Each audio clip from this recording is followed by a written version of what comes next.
Good good evening बच्चों। आज आपका रेशियो प्रपोर्शन का टेस्ट पेपर सॉल्व कराया जाएगा। कई सारे बच्चों ने टेस्ट पेपर सॉल्व किया होगा और सॉल्व करने से ही फायदा मिलेगा। जितनी ज्यादा आप प्रैक्टिस करें उतना बेहतर है। ये टेस्ट पेपर इसलिए कराया जा रहा है कि जो भी मैं टेस्ट लेता हूं वो एग्जाम के आए हुए क्वेश्चन रहते हैं। जैसे ये हाल ही के एग्जाम के आए हुए क्वेश्चन है, इसमें आप एक एक सवाल को जिम्मेदारी के साथ समझिए। बहुत सारे बच्चे बेसिक लेवल के हैं, इसके लिए हमने कहा था आपको कि जो भी पीएस सॉल्व कराया गया है उसका पीडीएफ हम आपको उपलब्ध करा देंगे हर एक एक सवाल का, कि कहीं छोटी मोटी प्रॉब्लम कुछ बच्चों को हो तो वो परेशान ना हो, उससे दूर हो जाए। उसके बाद आज अगर मैं टेस्ट पेपर कराऊंगा तो ज्यादा से ज्यादा 5 से 7 सवाल में टेस्ट पेपर कंप्लीट कर दूंगा, क्योंकि सारी चीजें पढ़ाई हुई हैं। भाषा कहीं कहीं बदलती है तो थोड़ा दिमाग लगा के उसको सॉल्व करना पड़ता है। इसलिए मैंने उत्तम सर को बोल दिया है कि क्रम से एक एक सवाल करा दें, एक आपको पूछना ना पड़े। 1 नंबर 2 नंबर से लेके पूरा 50 नंबर तक के सारे क्वेश्चन व्हाइट बोर्ड पे सॉल्व करवा दें। 3 दिन लगेगा या 2 दिन, कल तक में कोई लंबा एक्स्ट्रा क्लास लेके कल तक कंप्लीट कर दीजिए। कल तक में ये मॉर्निंग में भी एक बैच लग जाएगा इसका और ये कल आपका कंप्लीट हो जाएगा। तो आ जाइए उत्तम सर। आज उत्तम सर का जलवा देखिए आप लोग, काफी मजबूत टीचर हैं द स्पीड के। आपको पता होगा कि मेरे अलावा द स्पीड में आपके 3 मुख्य टीचर और हैं, दीपक पांडे सर, राहुल श्रीवास्तव सर और उत्तम राजपूत। ये 3 टीचर काफी मजबूत टीचर हैं। आज आप देखेंगे भी कितनी मजबूती के साथ। इनके साइज पे ना जाइएगा, छोटे दिख रहे हैं लेकिन दिमाग से हैं बहुत मजबूत।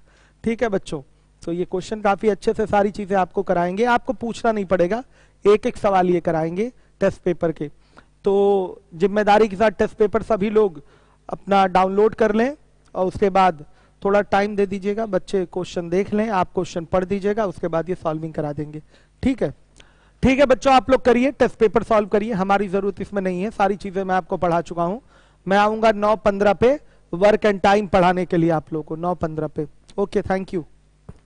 लीवोलन पे जो बच्चा इंक्वायरी मांग रहा है लीवोलन देते रहिएगा। ठीक है, आप परेशान मत होइएगा लीवोलन पे एडमिशन लेने के लिए। सुन लीजिए ध्यान से, जो भी बच्चे जैसे क्लास के हैं वो परेशान हो रहे हैं कि लीवोलन पे परसेंटेज स्टार्ट हो जाएगा, मेरा छूट जाएगा, मैं आपको भरोसा पूरा दिला रहा हूं, कोचिंग खुलने दीजिए, हर एक एक टॉपिक आपको पढ़ाया जाएगा। फीस दी है आपने, फ्री का पैसा नहीं आता, पढ़ने के लिए फीस दी है आपने।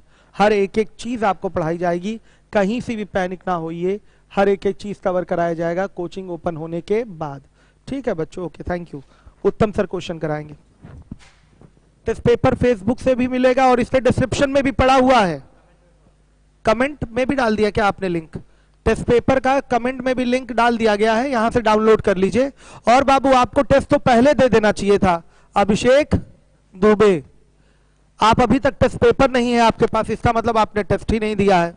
ये तो घोर अन्याय कर रहे हैं आप अपने साथ, ऐसा नहीं करिए, जिम्मेदारी दिखाइए आप लोग। अब तो मजबूरी हो गई ना आपके पास, मान के चलिए कोचिंग काफी लंबे समय तक बंद रहेगी, ये दिमाग में आप अपने बात बैठा लीजिए, कोचिंग लंबे समय तक बंद रहेगी, ये बात अपने दिमाग में आप बैठाइए ही बैठाइए। और अब इसके लिए आप तैयार हो जाइए कि आपको रूम पे ही लाइव क्लास ही आपको कवर करना है और जिम्मेदारी के साथ इसी को पढ़ना है। तो कॉपी आप आस पड़ोस में निश्चित रूप से किसी भी किराने की दुकान पे भी जाएंगे तो कॉपी, रफ कॉपी मिल ही जाती है, वहां से कॉपी ले लीजिए, पेन ले लीजिए और पीडीएफ जो आ रहा है उसको नोट करते जाइए, जो सॉल्विंग कराई जा रही है उसका आप नोट्स बनाते रहिए और चीजों को दोहराइए अच्छे से। जैसे आपको जीएस पढ़ना, जीएस के भी सारे पीडीएफ उपलब्ध रहते हैं, गूगल करिए सब मिलेगा। आपको इंग्लिश पढ़नी है, गूगल करिए सब मिलेगा। डेली 20-20 वर्ड नोट किया करिए, वो क्या इससे मजबूत होगी, उसको तैयार करिए। और आप लोग जीएस भी, करंट अफेयर्स भी आपको मिल जाएगा, जो भी पार्ट जो भी पोर्शन चाहते हैं, सारी किताब पढ़ी हुई है आपकी, आप गूगल तो करिए, नोट्स बना बना के उसको पढ़िए, केवल मोबाइल पे नहीं, उसका नोट्स बनाएंगे तो ज्यादा मजबूती से आप पढ़ पाएंगे। तो 2-3 महीने यही काम आपको करना है, आप लाइव और गूगल कर करके ही पढ़ाई करते रहिए, अच्छी पढ़ाई हो जाएगी। और जो नहीं करेगा बहुत पीछे चला जाएगा, ये बात हमारी मान लीजिए बच्चों, अभी से जो मेहनत करना नहीं शुरू करेगा अब बहुत पीछे वो हो जाएगा, तो कि आगे कंपटीशन और बढ़ने वाला है।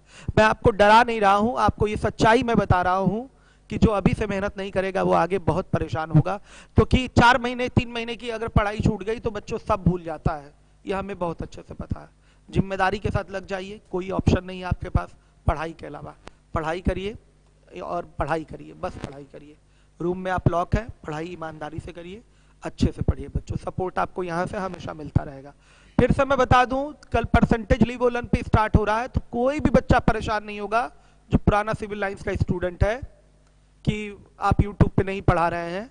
तो बाबू मैं आपको गारंटी देता हूं, हर एक एक चीज मैं पढ़ाऊंगा आपको, कोचिंग खुलने दीजिए। और आपने फीस दी है, फ्री का पैसा नहीं आता, मैं फिर से बोल दूं, हर एक एक चीज पढ़ाई जाएगी आपको, एकदम निश्चिंत रहिए, यह हमारी जिम्मेदारी है, ठीक है। जितना पढ़ाया जा रहा है यूट्यूब पे फ्री, उसको पढ़ते रहिए। Okay, thank you.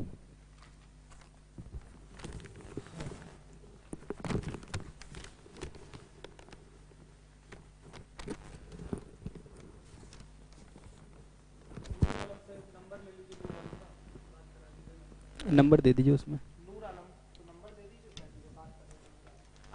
Ji sir, ji sir, ji sir. सवाल नंबर देखिए एक नंबर सवाल पढ़ें आप। जी सर, सवाल नंबर 1 है, 7750 रुपए को एक्स, वाई तथा जेड में इस प्रकार बांटा गया है कि एक्स के हिस्से का 3 गुना वाई के हिस्से के 5 गुने के बराबर है, और जो जेड के हिस्से के 2 गुने के बराबर है। जेड का हिस्सा क्या है? सवाल में देखिए आपका रुपए बांटा जाना है। सवाल नंबर 1, एक्स वाई जेड के बीच में 7750 रुपए बांटना है। कह रहा एक्स के हिस्से का 3 गुना, मतलब एक्स के हिस्से का 3 गुना बराबर है किसके? वाई के हिस्से के 5 गुने के, और जेड के हिस्से के 2 गुने के बराबर है। देखिए सवाल में कह रहा एक्स के हिस्से का 3 गुना वाई के हिस्से के 5 गुने के बराबर है तथा जेड के हिस्से के 2 गुने के बराबर है। अब अगर आपको देखिए एक्स वाई जेड का अनुपात निकालेंगे आप, x ratio y ratio z. देखिए या तो आप एक काम करें, एक्स वाई जेड को क्या करें, के रूप में मान लें, और अगर कभी भी आपको इस तरीके का दिया गया हो तो आप ऐसे भी निकाल सकते हैं। जैसे एक्स का मान निकालना है तो एक्स का मान कैसे निकालें? देखिए 5 और 2 का गुणा करें, कितना? 10। देखिए अगर x की वैल्यू निकालना है, x का रेशियो, तो x का रेशियो कैसे निकलेगा? 5 और 2 का गुणा। फिर आपको निकालना है y का, तो y का कैसे निकालेंगे? देखिए 3 और 2 का गुणा करेंगे, कितना? 6। फिर अगर आपको देखिए z का निकालना है तो z का कैसे निकलेगा? देखिए 3 और 5, 3 और 5 का गुणा करेंगे, कितना आएगा आपका? 15। कितना आएगा? 15। अब देखिए फिर आपको दिया गया है कि बांटना कितना है, आपको बांटना है कितना? 7750 रुपए। अगर आप रेशियो में देखेंगे कुल कितना है, रेशियो में कुल है आपका कितना? 6 और 15 कितना? 21, 21 और 10 कितना? 31। 31 का मान दिया है आपका 7750। यहां के बाद आपको निकालना है किसका? जेड का मान। जेड का मान दिया गया है कितना? 15। तो अगर आपको 15 का मान निकालना हो तो कितना होगा? 7750 बटे 31 गुणा 15। आपको उत्तर आएगा 3750। कितना उत्तर आएगा? 3750 लिख सकते हैं। देखिए बिल्कुल ही आसान है। अगर कभी भी इस तरीके का आपका दिया जाए बराबर में, तो एक्स वाई जेड का रेशियो निकालना है, तो एक्स का रेशियो निकालने के लिए आप कुछ ना करें, डायरेक्ट क्या कर दें? 5 और 2 का गुणा। 5 और 2 का गुणा कितना? 10। वाई का रेशियो निकालना है, तो वाई का रेशियो निकालने के लिए एक्स का जेड के साथ करें। देखिए क्या गुणा हुआ है? 3 का गुणा 2 के साथ 6। अगर आपको जेड का मान निकालना है तो क्या करें? देखिए 3 और 5 कितना? 15। या तो के बराबर माने, फिर आप क्या करें? उनका एलसीएम निकालेंगे तो भी कितना आएगा? 10:6:15।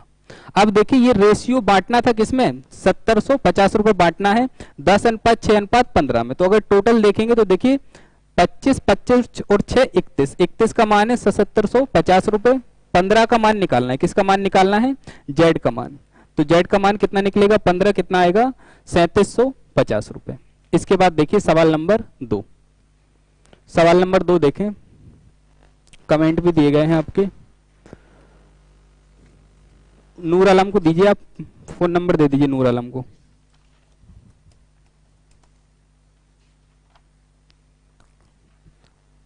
फोन नंबर दीजिए नूर आलम को। इसके बाद देखिए सवाल नंबर 2। कल से आपका परसेंटेज चलेगा शाम में 7 बजे, 7 से 8:15 परसेंटेज, और 9 से 10 चलेगा आपका अलजेब्रा। सवाल नंबर 2 देखिए, 2 नंबर सवाल टेस्ट पेपर का दिया गया है 2A बराबर है 3B बराबर है क्या, तथा दिया गया था आपका 3B बराबर किसके है 2C के। आपको निकालना था A अनुपात B अनुपात C। ऑप्शन देखिए, पहला ऑप्शन अगर आप देखें ऑप्शन से ही हो जाता है 3 अनुपात 2 अनुपात 3। दूसरा ऑप्शन देखते कितना आता है 2 अनुपात 3 अनुपात 2। तीसरा ऑप्शन अगर आप देखते 1 अनुपात 3 अनुपात 1। 4 नंबर का ऑप्शन देखते तो कितना आता 2 अनुपात 3 अनुपात 2। यहां से देखिए 2A बराबर दिया है आपका 3B और 3B बराबर कितना दिया है 2C। तो अगर यहां से आप रेशियो निकालें, देखिए अगर यहां से रेशियो निकालेंगे तो A और B का रेशियो कितना निकलेगा, A B का रेशियो निकलेगा 3 अनुपात 2। A और B का रेशियो कितना निकलेगा 3 अनुपात 2। फिर अगर आप यहां से निकालना चाहें तो यहां से बताइए B और C का रेशियो कितना निकलेगा, निकल के आएगा कितना,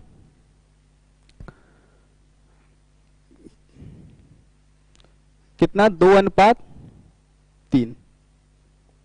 कितना निकल के आएगा 2 अनुपात 3। देखिए यहां से देखिए ए बी का अनुपात है 3 अनुपात 2, तो देखिए 3 अनुपात 2 केवल एक ही ऑप्शन में दिया गया है, किसमें, इसमें। ए बी का अनुपात कितना है 3 अनुपात 2, बात सही है। इसके बाद बीसी का अनुपात कितना दिया गया है आपका 2 अनुपात 3, यहां से भी बात सही है। अगर ए बी का अनुपात ही आप चारों में चेक करते तो 3 अनुपात 2 केवल एक ऑप्शन में मिलता, ऑप्शन नंबर ए में, और बाकी ऑप्शन क्या हो जाते आपके गलत। देखिए और वैसे भी अगर आप करना चाहते ए बी का अनुपात दिया था बीसी का तो फिर आप डायरेक्ट निकाल सकते थे। देखें इसके बाद देखिए सवाल नंबर 3।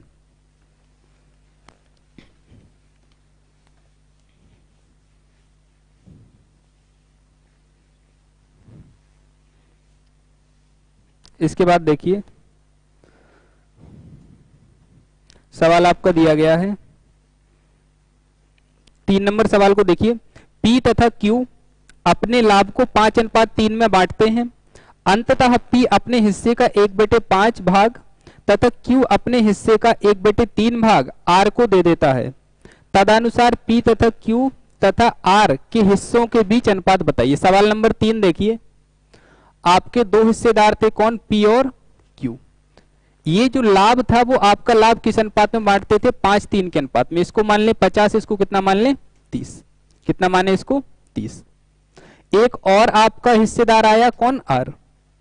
देखिए P और Q, सवाल नंबर 3 को देखिएगा ध्यान से। P और Q जो आपके हिस्सेदार थे वो कितने थे, 50 और 30, 5 अनुपात 3 में बांटते थे। P ने क्या किया कि अपने हिस्से का 1/5, अगर ये अपने हिस्से का 1/5 निकालेंगे तो 50 का 1/5 कितना होगा, 10। देखिए P अपने हिस्से का 1/5, 50 का 1/5 10 अगर इसको दे देगा तो R के पास कितना चला जाएगा, R के पास कितना आ जाएगा 10। P का 10 कम हो जाएगा और वही 10 किसके पास चला जाएगा, R के पास। फिर कह रहा है Q अपने हिस्से का 1/3 और Q का 1/3 निकालेंगे तो कितना होगा 10। तो आपके Q के हिस्से से 10 कम होगा और ये हिस्सा कहां चला जाएगा, यहां पर। अब देखिए जो 50 धन P के पास था वो कितना हो गया, अब 40। जो धन Q के पास 30 था वो कितना हो गया, 20, और ये कितना हो गया 10। अगर आप इसको कैलकुलेट करेंगे तो ये अनुपात कितना आएगा, P अनुपात Q अनुपात R कितना आएगा, 40 अनुपात 20 अनुपात 10, कितना 4 अनुपात 2 अनुपात 1। देखिए सवाल बिल्कुल आसान है। 1 मिनट, 10 और 10 जुड़ के कितना होगा, यहाँ पे गलती हुई है, 10 और 10 जुड़ के कितना होगा 20। यहाँ पे 20 कर लें, 20 से कटने के बाद कितना आएगा, 2 अनुपात 1 अनुपात 1। 10 और 10 कितना हो जाएगा 20। देखिए P का जितना कम होगा वो R के पास चला जाएगा, Q का जितना कम होगा वो R के पास चला जाएगा। दोनों अपने हिस्से का, ये अपने हिस्से का 1/5 दे रहा है तो 50 का 1/5 10 दे देगा तो इसका 10 कम होकर 40 होगा। Q अपने हिस्से का 10 देगा, 30 का 1/3 कितना होगा 10। अगर ये 10 देगा तो इसके पास बचेगा 20 और इसका 10 कहां चला जाएगा, R के पास। तो यहां बचेगा 40 20 20, कितना आएगा 2 अनुपात 1 अनुपात 1। सवाल नंबर देखिए आगे।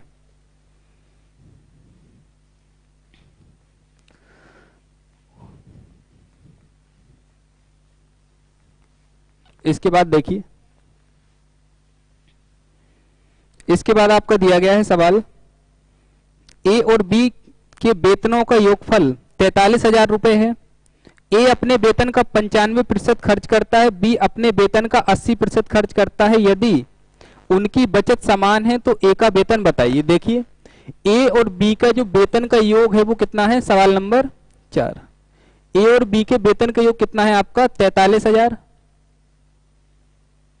ए अपने वेतन का 95% खर्च करता है और बी अपने वेतन का 80% खर्च करता है और दोनों की बचतें समान हैं।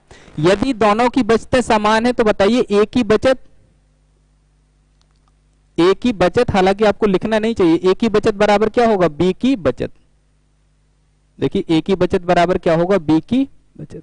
बताइए ए अपनी आय का अगर 95% खर्च करता है तो बचाता कितना है, 5%। ए अपनी आय का 5% बचाता है। बी अपनी आय का 80% खर्च करता है तो कितना बचाएगा, 20%। अगर बी और ए का अनुपात देखेंगे तो कितना आएगा आपका, 4:1। कितना आएगा, 4:1। देखिए बचत बराबर है ना, तो ए अपने का 95% खर्च करेगा तो कितना, 5% बचाएगा। बी अपनी आय का 20% खर्च करेगा तो कितना बचाएगा, सॉरी अपनी आय का 80% खर्च करेगा तो 20% बचाएगा। दोनों की बचतें बराबर हैं इसलिए आपने बराबर किया। ए और बी का अनुपात निकाला कितना, 4:1। अब 5 किसके बराबर है, 5 बराबर है आपका कितना, 43,000। तो एक का मान निकालेंगे कितना आएगा, 8600। कितना आएगा, 8600। ए की आय निकालनी है तो ए की आय दी गई है कितनी, 4। तो 4 गुणा 8600 करेंगे कितना आएगा, 34,400। कितना आएगा, 34,400।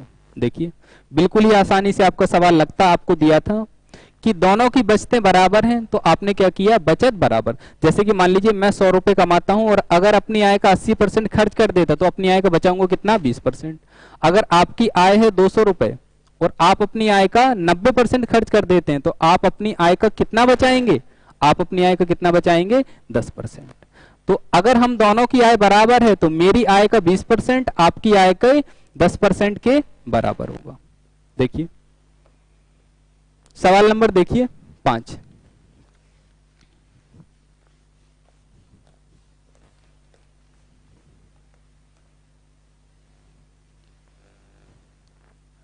क्या कमेंट कर रहे हैं, नंबर कमेंट कर दिए। क्या कह रहे हैं सर, सिविल लाइन के बच्चों का नया टॉपिक कब चलेगा। सिविल लाइन के बच्चों का नया टॉपिक आपका जब कोचिंग ओपन होगी तभी आपका नया टॉपिक चलेगा। ऑफलाइन बैच, ऑनलाइन बैच अभी आपका कल से स्टार्ट है। 7 बजे परसेंटेज और 9 बजे एडवांस में अलजेब्रा। ठीक, कोचिंग का नंबर सेंड कर दीजिए बच्चों को कमेंट में। ठीक, देखिए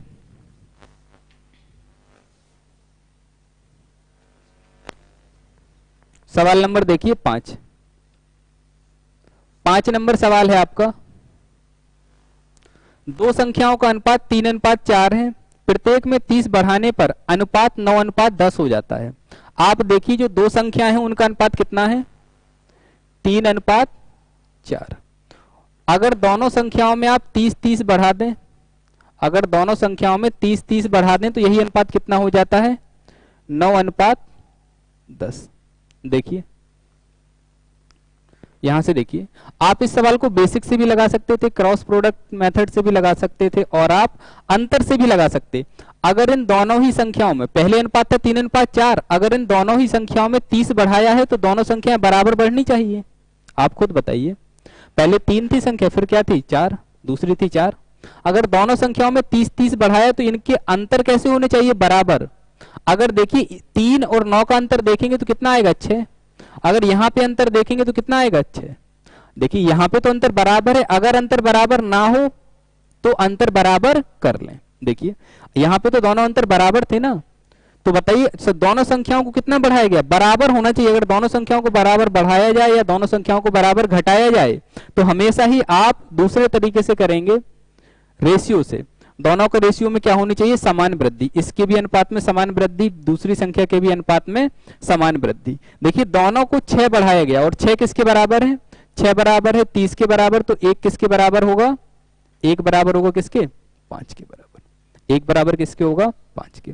दोनों संख्याओं का योग पूछा है, अगर दोनों संख्याओं का योग पूछा है तो दोनों संख्याओं का योग कितना है, 7। दोनों संख्याओं का योग कितना है, 3 प्लस 4 और 1 का मान कितना है 5, 7 और 5 कितना हो जाएगा 35। दोनों संख्याओं का योग कितना होगा 35। क्रॉस प्रोडक्ट से भी आप इस सवाल को कर सकते थे। अगला सवाल देखिए, सवाल नंबर 6। क्या कमेंट कर रहे हैं बच्चे? ऑफलाइन बैच का क्या होगा सर? ऑफलाइन बैच आपको पढ़ाया जाएगा कोचिंग खुलने के बाद। लॉकडाउन खत्म होगा उसके बाद आपका लॉकडाउन अभी फिर से बढ़ा दिया गया है कुछ दिनों के लिए। अंकुर तिवारी, परेशान ना हो, आप किसी भी बैच में जाके परसेंटेज पढ़ सकते हैं ऑफलाइन क्लास में। ऑनलाइन क्लास के लिए आपका कल से टाइमिंग है, सीट आपकी अपडेट कर दी गई है। अगला सवाल देखें, सवाल नंबर 6।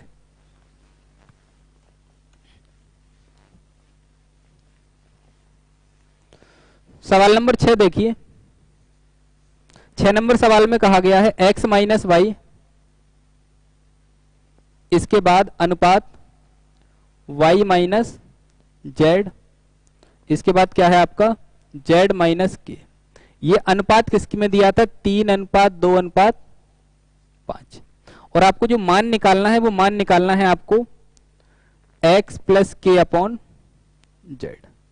सवाल देखिए, x minus y, y minus z, z minus k का अनुपात दिया है कितना 3:2:5 और आपको मान निकालना है x plus k upon Z का।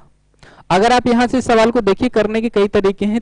पहला तरीका देखें, अगर इस सवालों के आप डायरेक्ट मान उठा के रख देते, जैसे x माइनस वाई का 3, वाई माइनस जेड का 2 और जेड माइनस के का कितना 5, लिख भी लीजिए आप। देखिए x माइनस वाई बराबर मान लें आप 3m, y माइनस जेड बराबर कितना मान लें आप 2m। रेशियो में है ना, तो एक कांस्टेंट मानना पड़ेगा आपको, एक कांस्टेंट मानना ही पड़ेगा। और आपका ये क्या होगा z माइनस के बराबर कितना 5m। देखिए यहां से अब बस कुछ नहीं करना, आपको x का वैल्यू उठा के रख देना, k का वैल्यू उठा के रख देना और z का वैल्यू उठा के रख देना। देखिए सभी कुछ तो है आपके पास, केवल वैल्यू उठा के रखना था x, k और z का। अगर आप यहां से देखिए z का वैल्यू निकालें तो z बराबर आप लिख सकते हैं कितना 5m प्लस k।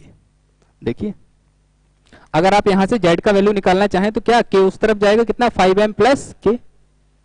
फिर आपको देखिए मान रखना है x का, किसका मान रखना है x का। तो आप क्या करिए, 3 समीकरण मान लें, 1, 2 और 3।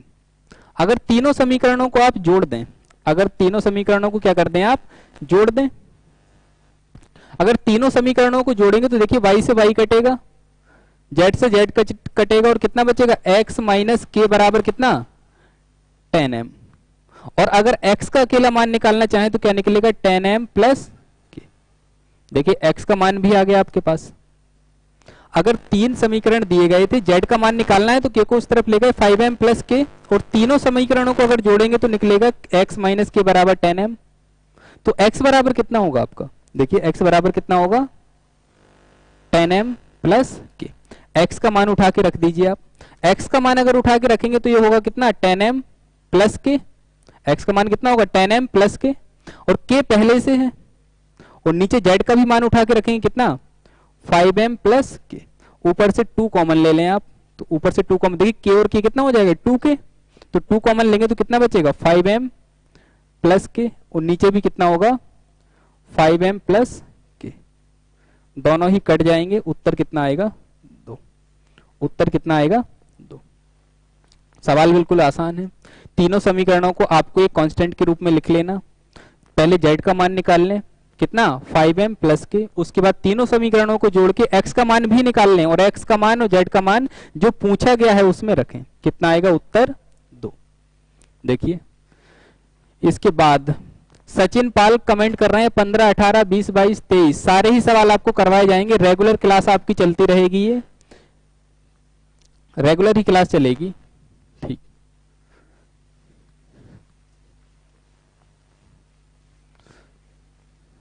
सर CHSL के लिए स्टार्ट से पढ़ना है तो जो बच्चे भी पढ़ना चाहते हैं परसेंटेज में एडमिशन ले लें, और एडवांस में आपके पूरे 9 से 10 महीने का बैच रहेगा और बहुत ही अच्छे तरीके से पढ़ाया जाएगा पूरा का पूरा सिलेबस। आपके पास अपडेटेड सीट रहेगी, आपके पास अपडेटेड टेस्ट पेपर रहेंगे, और एक एक चीज का डाउट सुना जाएगा, एक एक चीज पढ़ाई जाएगी। ठीक, इसके बाद देखें बताते हैं। सवाल देखिए, सवाल नंबर देखिए, सवाल नंबर 7 आप कर लेंगे। देखिए सवाल नंबर 7 नंबर सवाल में दिया है 3a बराबर कितना है 5b। अगर इस तरीके से कभी भी दिया जाए 3a बराबर 5b, इसका मतलब होता है क्या, अगर a बाई b का अनुपात निकालेंगे तो डायरेक्ट लिख देंगे कितना 5:3। देखिए अगर इस तरीके से कभी भी लिखा हो 3a बराबर 5b तो a का मान 5, b का मान 3, विपरीत कर लें आप, कितना कर लें, जैसे 3a बराबर 5b दिया, a का मान 5, b का मान 3। देखिए इसके बाद आपसे पूछा गया है क्या, a प्लस बी और अपॉन क्या b। अगर आप मान चाहें तो k लगा के रख दें तब भी कट जाएगा, और नहीं तो डायरेक्ट रख दें कितना 5 प्लस 3 बटे कितना 3। उत्तर कितना आ जाएगा 8/3। कितना उत्तर आएगा 8/3। ठीक, आपकी जो भी इंडिविजुअल मैथ की क्लास होती है वो CGL, CHSL, CPU इन तीनों ही एग्जाम को कवर करेगी। आप बिल्कुल कर सकते हैं CHSL के लिए। अंकित उपाध्याय, आप लीवो लर्न पर ऐप डाउनलोड कर लें, या तो कमेंट बॉक्स में आप लिंक दे दीजिए एडमिशन की, वो बच्चा एडमिशन ले ले। CHSL की भी तैयारी इसी से होगा, आपका इंडिविजुअल मैथ से सारी चीजें आपको बहुत ही बेहतरीन ढंग से करवाई जाएंगी, एक एक चीज आपको कहीं भी प्रॉब्लम नहीं होगी। थैंक यू अंकुर तिवारी। देखिए इसके बाद आपका सवाल नंबर दिया है 8 नंबर सवाल को देखिए ध्यान से पढ़िए। इस तरीके का सवाल, ये जो भी आपका टेस्ट पेपर करवाया गया है, ये अपडेटेड टेस्ट जो कि 2018 और 19 के जितने भी एग्जाम हुए हैं उन सभी को मिला के बनाया गया है। कोई भी एक आपका सवाल ऐसा नहीं होगा जो सीट से बाहर होगा या जो आपका सीट में नहीं पढ़ाया गया हो। एक एक सवाल आपकी सीट से मिलेगा, सीट से बाहर कुछ भी नहीं जाएगा, इस चीज की गारंटी मानिए।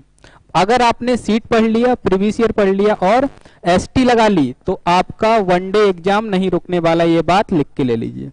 देखिए सवाल नंबर 8, सवाल नंबर 8 है आपका STU की I का अनुपात 7:9:6 के अनुपात में है, उनका व्यय 4:5:3 के अनुपात में है। यदि S 14,000 रुपए की आय में से 2,000 रुपए बचाता है तो T की बचत कितनी होगी। देखिए STU की आय का अनुपात दिया है, STU के व्यय का अनुपात दिया है S 14,000 में से 2,000 रुपए बचाता है तो T की बचत बताइए। देखिए पहले तो आप लिख लें नाम जितने व्यक्ति हैं S, T और U। आप पहले आय का अनुपात लिखिए, आय का अनुपात कितना है 7:9:6।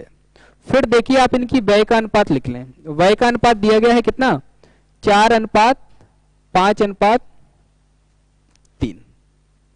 यहां पे अनुपात का साइन लगा लें आप। देखिए STU 7:9:6 के अनुपात में कमाते हैं और खर्च कितने अनुपात में करते हैं 4:5:3। फिर दिया है कि S 14,000 रुपए की आय में से 2,000 रुपए बचाता है, तो मतलब कमाता कितना है 14,000 रुपए। कमाता कितना है 14,000 रुपए, तो 7 का मान 14,000 है तो कितने से गुणा किया गया, कितने से गुणा किया गया 2,000 से। तो देखिए T कितना कमाएगा 9, तो 9 में भी 2,000 का गुणा करेंगे कितना आएगा 18,000। अगर U में भी 2,000 का गुणा करेंगे कितना आएगा 12,000 रुपए। कितना आएगा 12,000। देखिए STU S कितना कमाता है 14,000, तो 7 का मान 14,000, 1 का मान 2,000, तो 2,000 से गुणा किया है ना 7 में, तो सभी में 2,000 का गुणा करेंगे और आय निकाल लेंगे। A की आय कितनी है, S की आय 14,000, T की आय 18,000 और U की आय 12,000।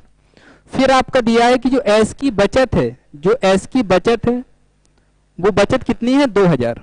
अगर बचत 2,000 रुपए है, देखिए कमाता कितना है 14,000, बचाता कितना है 2,000, तो बताइए जो आपका S का खर्च होगा, खर्च निकाल लें, S का खर्च कितना होगा 14,000 में से क्या करें आप 2,000 रुपए घटाएंगे तो कितना आएगा खर्च 12,000। S का खर्च कितना है 14,000 कमाता है 2,000 रुपए खर्च कर देता है, तो बचाता कितना है 12। मतलब S का जो व्यय है वो कितना है 12,000। अगर इसका 12,000 व्यय है तो 4 में कितने का गुणा किया 3,000 का, तो देखिए 4 तिया 12, तो 5 में 3,000 का गुणा होगा कितना हो जाएगा 15,000। इसमें 3 का गुणा होगा कितना होगा 9,000। कितना होगा? 9,000 रुपए। देखिए आपके पास सभी की आय आ गई है, आपके पास सभी के व्यय आ गए हैं। आपसे पूछा है टी की बचत बताइए, तो टी की अगर आपको बचत बतानी है तो टी की बचत क्या होगी? टी की बचत होगी कितनी? 18,000 रुपए कमाता है और ये खर्च कितना कर देता है? 15,000 रुपए। तो टी की बचत कितनी होगी? 3,000 रुपए। सवाल बिल्कुल ही ओरल था, आप इस सवाल को ओरल भी कर सकते थे एक एक सवाल को। देखिए आयों का अनुपात दिया था, तो अगर 7 का मान 14 तो सभी में 2000 को गुणा करते तो आय निकल आती। इसके बाद अगर ए 2000 बचाता है, एस 2000 बचाता है तो कमाता कितना है? 14। 2 बचाता है तो खर्च कितना करेगा? 12। तो 4 का मान 12, तो 1 का मान 3, तो 5 का मान 15, 3 का मान 9। टी की आय 18,000 और टी की खर्च कितना? 15,000। तो बचाएगा कितना? 3,000 रुपए। इसके बाद देखें आगे,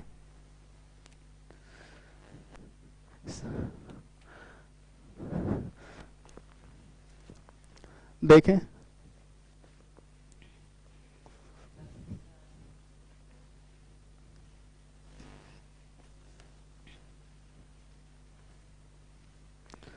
सर की शादी पोस्टपोन्ड होगी। पोस्टपोन्ड ही होगी बालक फिलहाल में, क्योंकि लॉकडाउन में सारी चीजें अव्यवस्थित हो गई हैं। बिल्कुल ही। देखिए आगे, वैसे भी बाबू सभी की शादी ही टलेगी अभी, क्योंकि एग्जाम भी टलेंगे और सारी चीजें जहां पर गैदरिंग होगी वहां पर एक साथ इकट्ठा होना अलाउ नहीं रहेगा। ठीक, देखिए आगे,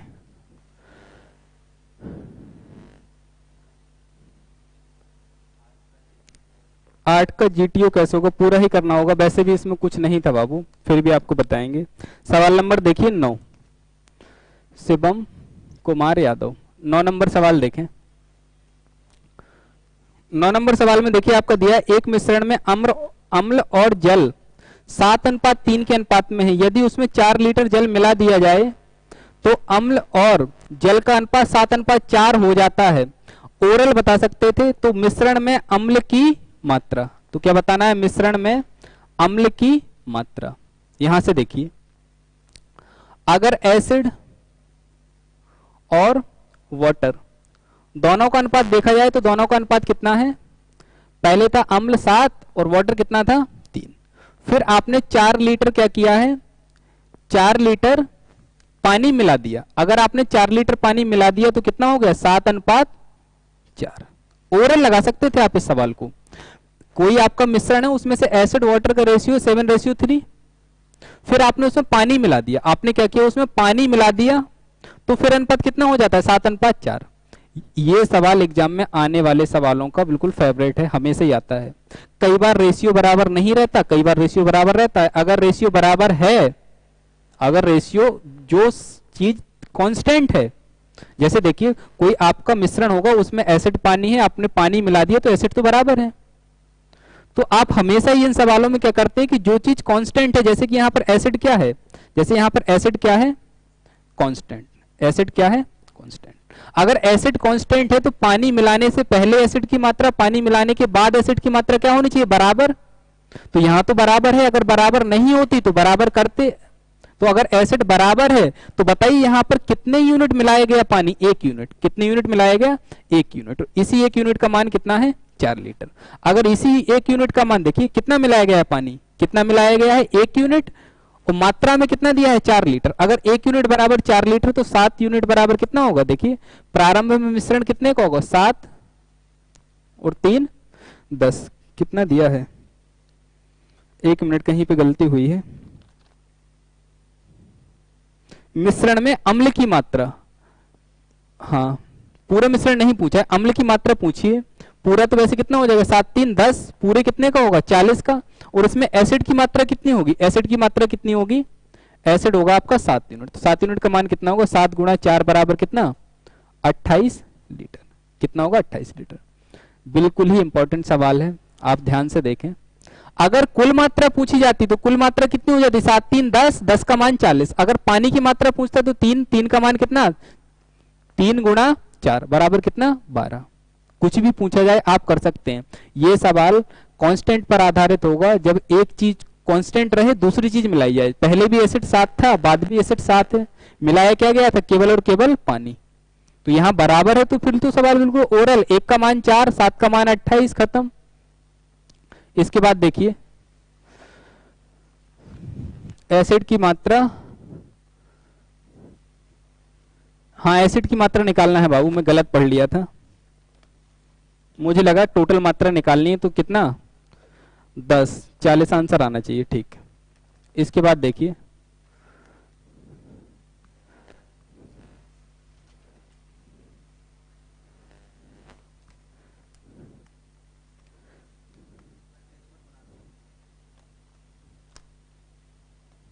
इसके बाद देखिए सवाल नंबर 9 हो गया, सवाल नंबर 10।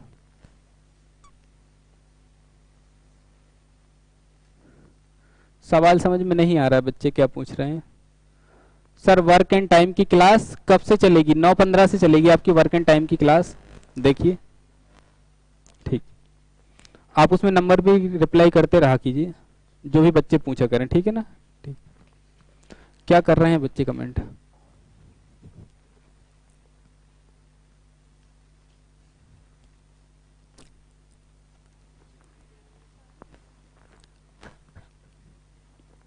देखें 10 नंबर सवाल बिल्कुल ही आसान है, आपको पूछना भी नहीं चाहिए था, लेकिन मैं करा देता हूं।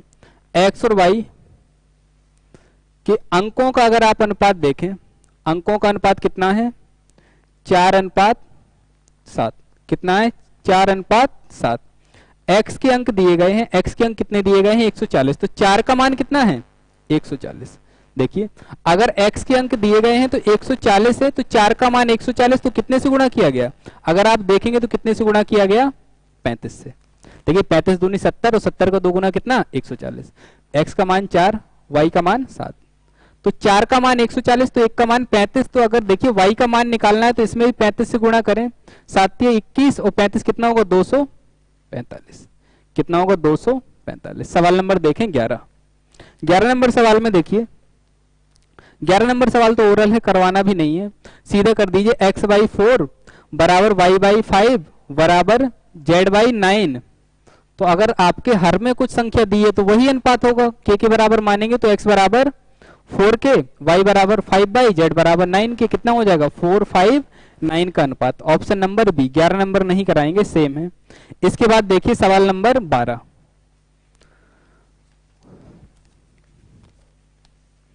उत्तम सर को कब कॉल कर सकते हैं? बिल्कुल बाबू, कभी भी कॉल करें, कॉल कर सकते हैं आप, लेकिन कोशिश किया करें कि 10 बजे से पहले बात करें।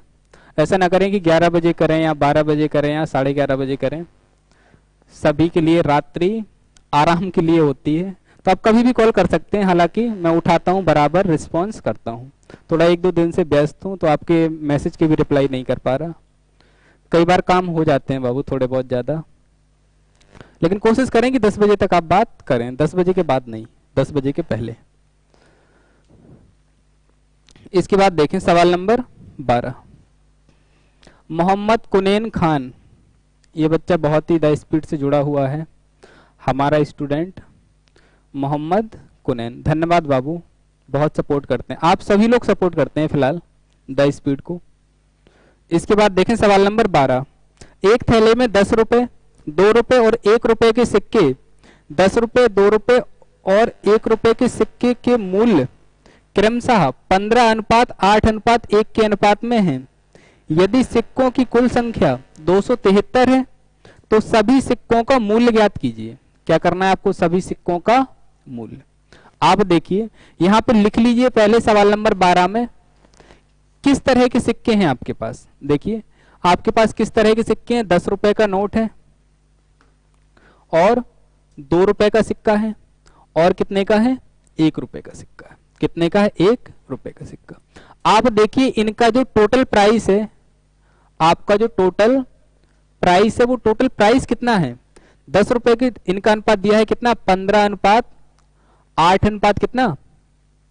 15:8:1। देखिए आपके पास नोट किस तरह के थे? आपके पास नोट किस तरह के थे? 10 रुपए का, 2 रुपए का और 1 रुपए के नोट। इसके बाद सिक्के दिए गए हैं, 10 रुपए का सिक्का, 2 रुपए का और 1 रुपए का। इसके बाद कुल रुपए 15 है। जैसे मैं कहूं मेरे पास 100 रुपए हैं और सभी 10 रुपए के सिक्के हैं, सभी 10 रुपए के सिक्के हैं, तो 100 रुपए हैं, एक सिक्के का मूल्य कितना है 10, तो सिक्कों की संख्या क्या करेंगे आप, कुल सिक्कों के मूल्य में, कुल सिक्कों के मूल्य में एक सिक्के के मूल्य का भाग दे देंगे। जैसे मेरे पास कुल मूल्य कितना है 15, कुल मूल्य कितना है 15 और कितने रुपए का है 10 रुपए का, तो जो सिक्कों की संख्या निकालेंगे वो संख्या कितनी होगी, देखिए संख्या का अनुपात कितना होगा 15/10, यहां से कितना आएगा 8/2, यहां से कितना आएगा 1, कितना आएगा 1। यहां से देखें अगर आप इसको कटा लें तो कितना होगा 4, यहां से भी कटा दें 5 से कितना 3/2। अगर यहां से आप निकालना चाहें संख्या का अनुपात तो इनकी संख्या का अनुपात कितना निकलेगा 3:8:2, कितना निकलेगा 3:8:2। तो देखिए सिक्कों की संख्या का अनुपात निकला है 3:8:2। देखिए सिक्कों की संख्या का अनुपात कैसे निकालेंगे, उनके कुल मूल्य में 1 रुपए के मूल्य का भाग लगा देंगे। जैसे मेरे पास मान लीजिए 1000 रुपए है 10-10 रुपए का, और मुझे निकालने कितने सिक्के हैं, तो 1000 में क्या करूंगा मैं 10 का भाग लगा दूंगा तो मेरे पास कितने सिक्के निकल आएंगे 100। तो ये है कुल मूल्य का अनुपात। तो सिक्कों का अनुपात क्या होगा, कुल मूल्य में क्या करें एक सिक्के के मूल्य से भाग लगा दें। कुल मूल्य में अगर एक सिक्के के मूल्य से भाग लगाएंगे तो सिक्के की संख्या आएगी, संख्या कितनी निकलेगी 3:8:2। तो देखिए आपके कुल कितने सिक्के हैं 273, कुल कितने सिक्के हैं 273, और यहां से अगर कुल सिक्के देखेंगे तो कितने निकलेंगे, देखिए 8 2 10 3 13, 13 का मान कितना है 273, तो 1 का मान कितना निकलेगा, 1 बराबर कितना होगा 21। अगर 1 बराबर 21 होगा इसका मतलब है कि 10 रुपए की कितने सिक्के होंगे, 1 का मान 21 तो 3 का मान 63 सिक्के, नाम लिख लें सिक्के। 8 में कितने होंगे, 8 का गुणा करें कितना 168 सिक्के, और जो 1 रुपए के सिक्के होंगे वो कितने होंगे 42 सिक्के, कितने होंगे 42 सिक्के। देखिए पहले आपने 1 का मान निकाल लिया कि 1 कितना होगा, 1 बराबर 21, तो जो 10 रुपए के नोट हैं वो 3 के अनुपात में, 1 का मान 21 तो 3 का मान 63, 2 रुपए के 8 के अनुपात में 1 का मान 21 तो 8 का मान 168, 2 का मान 42। अब देखिए आपको निकालना है कुल मूल्य, अब क्या निकालना है कुल मूल्य, कुल मूल्य कितना होगा, देखिए 10 रुपए के कितने सिक्के हैं 63, 2 रुपए के कितने सिक्के हैं 168, इसके बाद 1 रुपए का कितना सिक्का है 42, आपको कितना आंसर आएगा 1008, कितना आएगा 1008। देखिए सवाल बिल्कुल ही आसान था कि आपको पहले तो अनुपात निकालना है सिक्कों की संख्या का, उसके बाद आपको निकाल लेना है कुल किस तरह के कितने सिक्के हैं, कुल किस तरह के कितने सिक्के हैं। और अगर आपने निकाल लिया कुल किस तरह के कितने सिक्के हैं तो फिर आप जैसे 10 रुपए के सिक्के हैं 63, अगर 10 रुपए के सिक्कों की संख्या कितनी निकली 63, तो कुल मूल्य कितना होगा 63 में 10 का गुणा कर दें। 2 रुपए के सिक्के हैं 168, तो कुल मूल्य कितना होगा 168 गुणा 2, सभी को जोड़ें कितना निकलेगा 1008।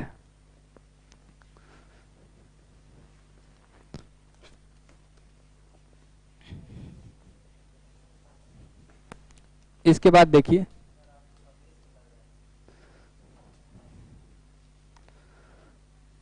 फिर से आप वीडियो, क्या नाम है शिवम कुमार यादव, फिर से आप एक बार देख लीजिए वीडियो को रिपीट करके, एक बार दोबारा से वीडियो देख लीजिए।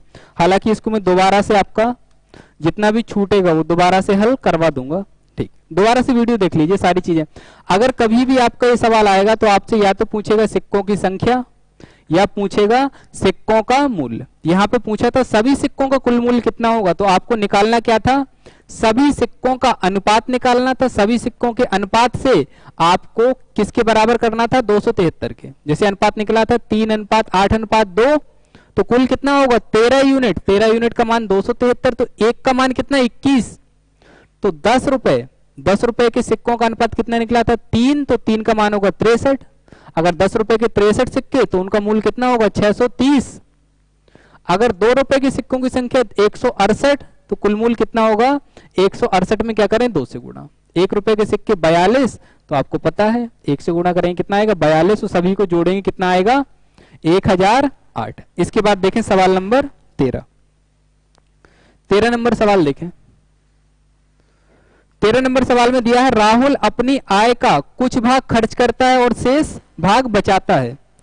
उसके व्यय तथा उसकी बचत का अनुपात 6:1 है। राहुल की आय है 42। बिल्कुल ही आसान है, आपको तुरंत लगा देना था। आपको व्यय और जो बचत का अनुपात है वो कितना दिया है, 6:1। तुरंत लगा देंगे आप, तो तुरंत बता देंगे। राहुल की व्यय और बचत का अनुपात 6:1, तो आय कितनी होगी, आय कितनी होगी, देखिए आय बराबर क्या होता है, व्यय प्लस बचत। कितना होता है, व्यय प्लस बचत। तो आय अगर देखेंगे तो आय कितनी होगी, 6 और 1 7। तो 7 का ही मान दिया है कितना, 42,000। तो 1 का मान कितना निकलेगा, 6,000। अगर 1 का मान 6,000 तो आपसे पूछा है राहुल का खर्च, तो खर्च कितना है, देखिए खर्च तो है 6 यूनिट, तो 6 का मान करेंगे 6,000 से कितना, 36,000 रुपए। ऑप्शन देखिए, ऑप्शन नंबर डी। क्या मिलेगा, ऑप्शन नंबर डी। इसके बाद देखिए 19 नंबर सवाल देखिए। 19 नंबर सवाल हालांकि आपका सीट का सवाल है, फिर भी आप इसको दोबारा से देख लीजिए। 19 नंबर, सॉरी 14 नंबर सवाल है, 13 तो करवा ही दिया है आपका। 13 के बाद देखिए 14 नंबर सवाल।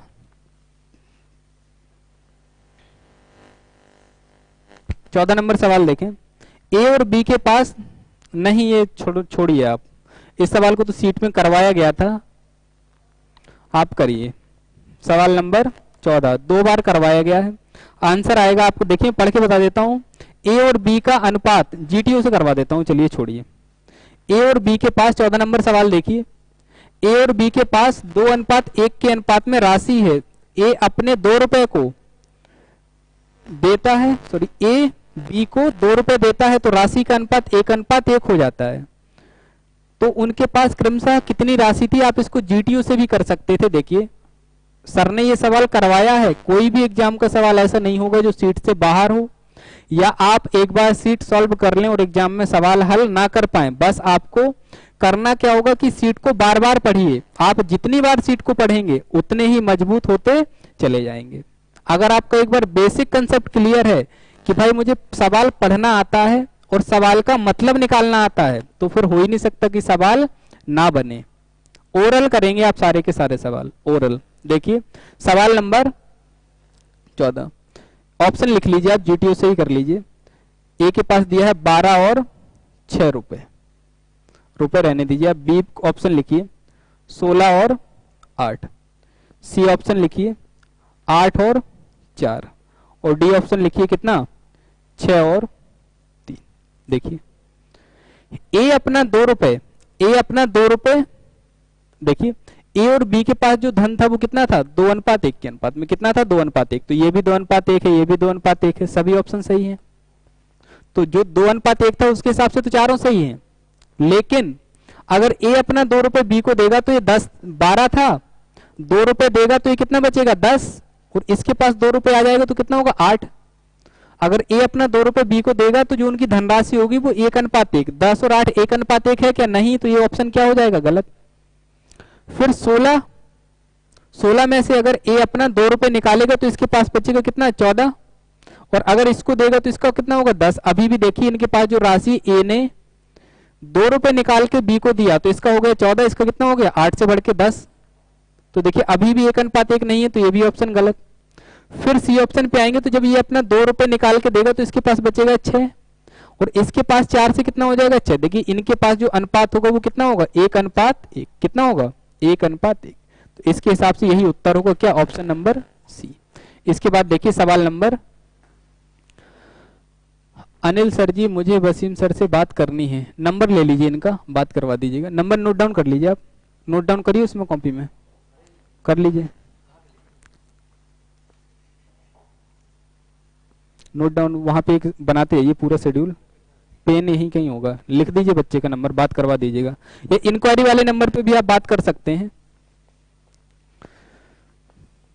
इंक्वायरी वाले नंबर पे भी आप बात कर सकते हैं। नंबर आप इसमें छोड़ दिया करिए अपना, एनएल सर लिख लेते हैं, रजिस्टर में नोट डाउन कर दीजिएगा बच्चे का नंबर, ठीक, बात करवा दीजिएगा सर से, ठीक। इसके बाद देखिए सवाल नंबर 15, इंपॉर्टेंट सवाल है। देखिए सवाल नंबर 15 नंबर सवाल आपसे कहा है कहा नहीं गया है, लिखा गया है। C by A minus 2B बराबर 2C plus A by 2B बराबर 2A बाई C। तो आपको निकालना है क्या, आपको निकालना था A plus B plus C by C। Option दिया था आपका A 25/16, B ऑप्शन दिया है 37/12, C ऑप्शन दिया है 49/18 और D ऑप्शन क्या दिया है आपका 41/12। देखिए अब इसको कैसे करें, आप कहीं भी क्रॉस प्रोडक्ट करेंगे तो आपके ABC 3 ऑप्शन आएंगे। कितने ऑप्शन आएंगे, 3। तो यहाँ पे देखिए रेशियो की प्रॉपर्टी लगेगी। आप देखिए आपको अगर कभी भी दिया हो A बाई बी बराबर B by c, sorry A by b बराबर C बाई डी बराबर E बाई एफ। देखिए अगर कभी भी आपको दो रेशियो बराबर में या दो से अधिक रेशियो बराबर में दिए, जैसे A बाई बी बराबर C बाई डी बराबर E बाई एफ, अगर 3 रेशियो बराबर में दिए गए हैं तो जो आपके अनुपात होंगे वो अनुपात बराबर होंगे A plus C plus E और नीचे क्या होगा B plus D plus E. मतलब अगर A by B, B by C और E बाई एफ का रेशियो अगर 3/4 है, अगर A by B, C by D, E by F का रेशियो 3/4 है, तो अगर बराबर में दिए गए तो अगर आप इनको जोड़ेंगे तो इनका भी रेशियो कितना निकलेगा 3/4। ये बात कन्फर्म है, नियम है रेशियो का। अगर A बाई बी बराबर C बाई डी बराबर E बाई एफ दिया है तो ऊपर वालों को जोड़ेंगे, नीचे वालों को जोड़ेंगे, तब भी उनका अनुपात क्या होगा बराबर, तब भी उनका अनुपात क्या होगा बराबर। इसके बाद देखिए यहां भी आपका यही रेशियो की प्रॉपर्टी यहां पे लगती। देखिए अमन यादव, सॉरी मैं 14 नंबर पूछ रहा था, कोई बात नहीं बाबू, 15 नंबर पूछ रहा था, 15 नंबर ही बताया जा रहा है। तो अगर आप यहाँ पर रेशियो की प्रॉपर्टी लगाएंगे, देखिए तो ये बराबर ये, इसमें देखिए अगर आप तीनों को जोड़ देंगे तो तीनों को जोड़ने पे देखिए कितना मिलेगा। अगर आप यहाँ पे क्या करिए तीनों को जोड़िए, अगर तीनों को ऊपर को जोड़ेंगे तो देखिए कितना निकलेगा 3C प्लस 3A। देखिए ये भी तो बराबर होगा, अंश को जोड़ेंगे तो कितना होगा, देखिए C और 2C 3C, 2A और ये कितना 3A। अगर नीचे को भी जोड़ेंगे तो देखिए कितना आएगा A प्लस C और माइनस 2B से प्लस 2B कट जाएगा तो कितना होगा A प्लस C। तो ये जो मान आएगा वो कितना आएगा 3 के बराबर। किसके बराबर आएगा 3 के बराबर। मतलब जो रेशियो आपके दिए गए हैं, जो रेशियो दिए गए हैं वो किसके बराबर हैं 3 के बराबर। अगर आपने रेशियो की प्रॉपर्टी यहाँ पे यूज की है तो देखिए तीनों को ऊपर जोड़ेंगे 3C प्लस ए, नीचे को जोड़ेंगे तो A प्लस सी, 3 कॉमन लेंगे तो AC से AC कटेगा, कितना आएगा 3। इसका मतलब है कि ये जो आपके 3 पद दिए गए हैं, पहला दूसरा तीसरा, इन तीनों पदों के मान कितना है, इन तीनों ही पदों का मान कितना है 3। इन तीनों ही पदों का मान 3 है। इसका मतलब इस पद का मान भी कितना है 2A बाई सी का मान कितना है 3। तो अगर A बाई सी का मान निकालेंगे तो कितना निकलेगा 3/2। देखिए रेशियो की प्रॉपर्टी यूज की तो ये किसके बराबर आया 3 के बराबर। इसका मतलब है कि इस पद का मान भी 3, दूसरे पद का मान भी 3, तीसरे पद का मान भी 3 और इस खुद का मान भी कितना है 3, खुद का मान भी कितना है 3। अगर रेशियो बराबर में दिए जाए तो सभी रेशियो बराबर होंगे, मतलब सभी का मान 3। अगर सभी का मान 3 बराबर तो A बाई सी की वैल्यू निकालेंगे कितने 3/2। कितनी निकालेंगे 3/2। अब यहाँ पे एक काम करें, A का मान डायरेक्ट रख दें 3 और C का मान डायरेक्ट कितना रख दें 2। A का मान डायरेक्ट रखें 3, C का मान डायरेक्ट कितना रखें 2। नहीं है पसंद तो आप क्या करें A का मान रख दें 3 के और C का मान कितना रखते हैं 2 के। बाद में आपका K जो कांस्टेंट होगा वो कट जाएगा, जो K कांस्टेंट होगा वो क्या होगा कट जाएगा। आपसे पूछा क्या गया था A plus B plus C by C का मान, तो ऊपर से जो कांस्टेंट आएंगे वो नीचे वाले कांस्टेंट से कट जाएंगे। तो आप A का मान डायरेक्ट 3 रखें और C का मान डायरेक्ट कितना रख दें 2। तो देखिए यहाँ पे रख दीजिए, इसी में रखिए। अब इसको बराबर भी 3 कर दें तो कितना होगा 2C plus A by 2B। इसका मान भी 3, इस पद का मान भी 3, इस पद का मान भी 3, मान रखेंगे तो 2 गुणा C का मान 2 प्लस A का मान 3 और बटे कितना 2B बराबर कितना 3। अगर आप यहां से मान निकालना चाहेंगे तो B बराबर कितना आएगा 7/6। B का मान कितना आएगा 7/6। अगर B का मान 7/6 आएगा तो देखिए ये तो अनुपात में है ना। अगर आप देखिए यहाँ पे K का मान रखते, अगर यहाँ पे K का मान रखते तो यहां से भी आपकी किसकी वैल्यू आती, किसकी वैल्यू आती, के फॉर्म में। किसके फॉर्म में आती वैल्यू, के फॉर्म में। अब देखिए अगर आप ए बी सी का अनुपात निकालना चाहें, ए अनुपात बी अनुपात सी, तो ए अनुपात बी अनुपात सी देखिए कितना होगा। ए का मान कितना है 3, बी का मान कितना है 7/6 और सी का मान कितना है 2।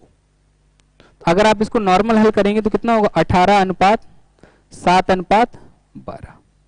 ए अनुपात बी अनुपात सी कितना निकलेगा 18:7:12।